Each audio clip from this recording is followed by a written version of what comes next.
Why is the continent, which is the richest in terms of resources, the poorest in the world? Welcome to the Sankofa Pan-African series. Please sustain us by turning on your subscription and notification buttons. Thank you. Because of their desire to industrialize, African countries had to depend on their former colonizers for equipment and other machinery which they did not produce. These were expensive, and so the desire of African countries to industrialize was turned into a noose with which to continually strangle Africa. Now, this imbalance of trading is actually what the World Trade Organization was established to ensure. I, I'm sorry to admit that while it is interesting to see that a Nigerian woman now heads the WTO, the World Trade Organization, that organization has done so much damage to sub-Saharan Africa that I would like to wait and see how much change one single person can make. The WTO, IMF, and the World Bank have been major instruments for the economic oppression and suppression of of sub-Saharan Africa and other developing parts of the world. For instance, the IMF and the World Bank are responsible for Africa's lack of self-sufficiency in food production. The WTO is responsible for the agreement on agriculture, which stops African and Caribbean countries from subsidizing their food production, while okaying a country as rich as America and European countries to continue to subsidize their farmers. When you see those African children with empty eyes on TV, usually put up by do-gooder organizations, begging for money on their behalf, remind yourself why the children are starving in the first place. It is because their parents are toiling and sweating on mines and farms from which they cannot carve out a decent living from their toil and sweat. So, how can you sit in good conscience watching news items night after night as young African women and men risk their lives through the desert and the Atlantic to get to Europe after being forced by the same kind of conditions that made that hungry, starving child with empty eyes that you see and donate to on TV? How can the majority of Europeans rest easy at night when they see tens of thousands of young Africans, some pregnant with babies, some accompanied by their young children, in a desperate reversal of the direction of the transatlantic slave routes?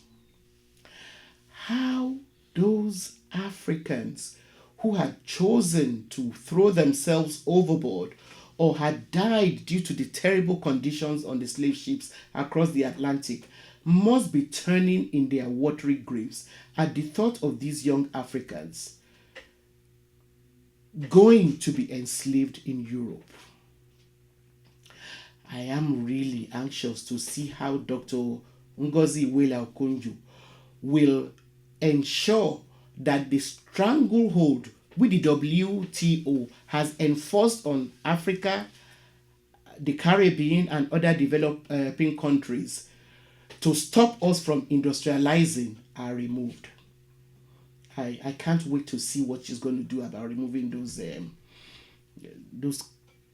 strangleholds.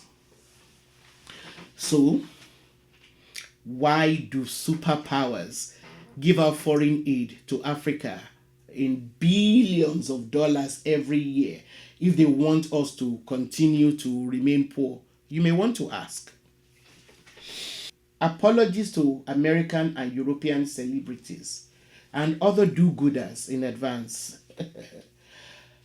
Please ask yourself this question: do you know any poor country in the world that was transformed through aid alone into a rich or even marginally self sufficient country? Please share the information with me if you can find a country in the world that became self sufficient through aid. The truth is that rather than eliminate poverty, which should be our target, the insane concept called poverty alleviation, pro-poor strategies, or aid only further increase poverty. Research shows that developing countries in Africa and the Caribbean lose more money annually than they receive through aid, investment, and remittances. By investment, I mean foreign investment. According to an account published in 2017, more than three times the amount that Africa receives in aid was taken out mainly by multinational companies who fraudulently misreport the value of their imports or exports to reduce tax. These multinationals exploit the crippling structural adjustment policies of the World Bank and IMF and amass so much wealth from developing countries that often their bank balances are way bigger, many times bigger than the size of many African and Caribbean economies. Now, this wealth does not only allow multinationals to act above the laws of the host countries, but it allows them to coerce effectively and collude with political leaders. And also to and this continues corruption. They continue to corrupt the system, with their countries now proclaim loudly as the reason for Africa's poverty. Their governments are, of course, also ever ready to prop up dictators, so long as the dictators do not stand in the way of their continuous exploitation of Africa. So let us look at the issue of corruption and poor leadership, which no doubt, of course, play a role in our problems. However, if we are to believe that poor leadership and corruption are the only reasons for Africa's underdevelopment, then we have to first of all believe that there is something inherently wrong with us as Africans, and that we have an innate propensity for corruption, which is the narrative that these developed countries keep pushing at us. The truth of the matter is that there is corruption everywhere, and Africans are not inherently corrupt by any stretch of the imagination. America is the global capital of kleptocracy, and other developed countries are no different.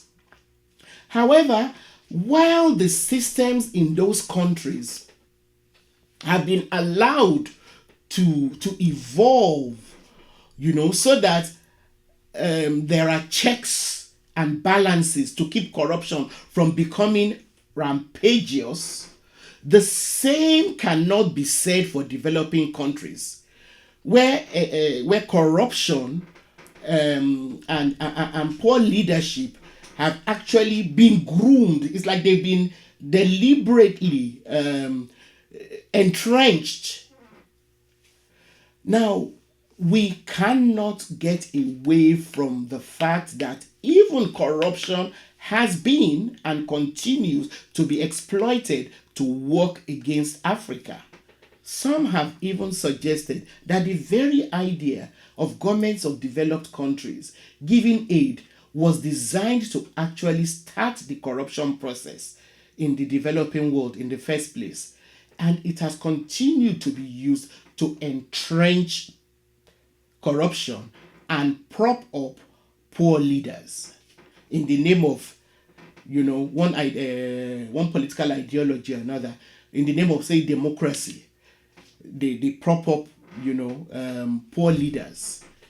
The very things that Africa and Caribbean countries need to end poverty are aggressive industrialization, control of our resources, and fair trading terms so that we can extract and exploit our natural resources ourselves. It's not rocket science. We need to be able to process our raw materials, our natural resources, and determine the prices at which we sell them globally.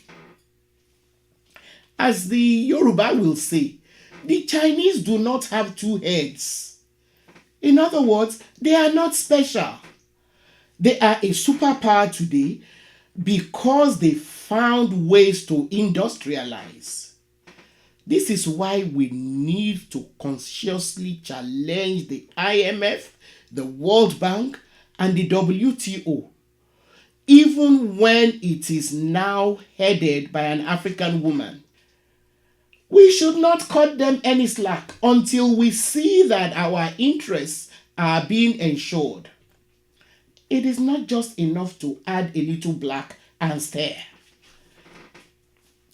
If African economies are allowed to grow, the majority of our problems, be it poor governance, security, patriarchy masquerading as a religion and culture, high unemployment rates, ethnicity, and whatever they may be, these problems will be better tackled if and only if our earning capacities are not hindered by all that we have been talking about here. We will be able to afford to educate ourselves to the same level as the superpowers. With that alone, we won't need anybody to try and teach us about democracy or rule of law. The list of reasons why and how Africa is being impoverished is almost endless. Look at how our land is being destroyed through the exploitation of colonizers and multinationals who extract oil, precious metals, and other resources from Africa. Look at how we suffer as a result of climate change, caused predominantly by the developed countries. There is no getting away from the fact that the global economic, trade, and information systems are set up to continue screwing over developing countries. Even in recent times, unfair intellectual property laws persist. I'm sure you've heard that a European country owned by white people who have nothing to do with Yoruba ethnic group tried to trademark the word Yoruba and therefore stop anyone else, including flesh and blood Yoruba people, from trying to use it. This is the crazy world in which we live in. We cannot get away from the fact that the standard of living in the developed world is being enjoyed on the backs of citizens of places like Sub-Saharan Africa and the Caribbean. So you are simply living in denial if you are living the good life as a citizen of the developed countries and donating money for aid or even campaigning to save the environment without questioning very vehemently why your government alone, your government along with other global powers insist on perpetrating the kind of unfair trade balance called globalization. The time to insist on Africa's true emancipation is now, not tomorrow. It is today. Thank you very much for watching. Please continue to share your comments and questions with us. Also, please give us a thumbs up and share our videos with your contacts. See you next time.